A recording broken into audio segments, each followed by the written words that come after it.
उपस्थित आपल्या सर्वांच्या वतीनं महाराजांना धन्यवाद देत असताना बगाड साहेबांच्या बाबतीत बोलण्यासारखं खूप आहे,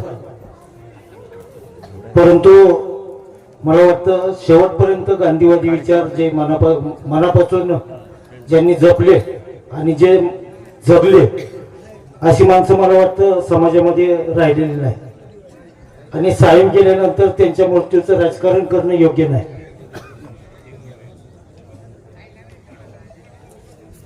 शेवटपर्यंत ते शरदचंद्रजी पवार साहेबांबरोबर राहिले.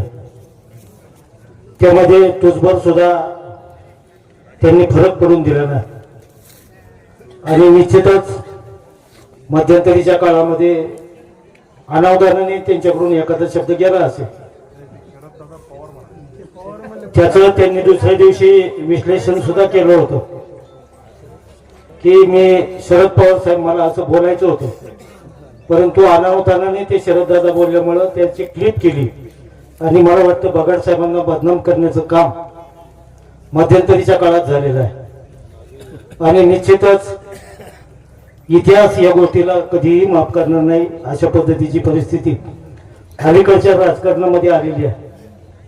आपण कपडे बदलतो तसं पक्ष बदलायला लोक लागलेली आहे, आणि ही समाजाच्या दृष्टीनं अतिशय खेदाची बाब आहे. आणि ह्या पुढील काळात बगाड साहेबांचे संस्कार आणि विचार तरुण पिढीनं जगणं गरजेचं आहे, आणि तीच मला वाटतं खऱ्या अर्थानं बगाड साहेबांना श्रद्धांजली ठरावी.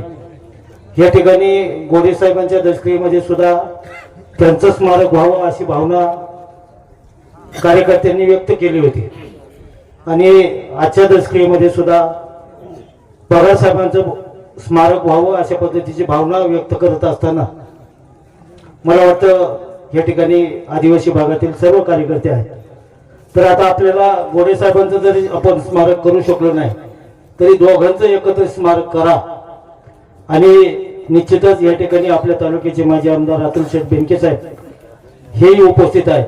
त्यांनाही या निमित्तानं मी विनंती करतो की बगाड साहेबांनी आपल्या अख्ख्या हयात संघटनेसाठी आणि पक्षासाठी घालवलेली आहे, आणि निश्चितच बगाड साहेब असतील, गोडे साहेब असतील यांचं स्मारक जर या ठिकाणी झालं तर त्यांचे विचार तरुण पिढीला मार्गदर्शक म्हणून कायमस्वरूपी राहतील.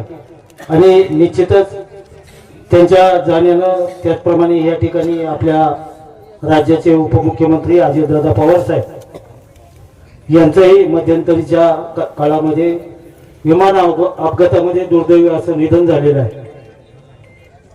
त्यांनाही या ठिकाणी श्रद्धांजली अर्पण करतो. त्याचप्रमाणे बगाड साहेब असतील, अनेक मान्यवर मंडळी या ठिकाणी उपस्थित आहेत. सर्वांची नावं घेणं गरजेचं आहे, परंतु उशीर झालेला असल्यामुळं कोणाचाही नामोल्लेख न करता पिंपळगाव जोगा डिंगोरी जिल्हा परिषद गटाचा माजी सदस्य या नात्यानं साहेबांना भावपूर्ण अशी श्रद्धांजली अर्पण करतो. थांबतो. ओम शांती, ओम शांती.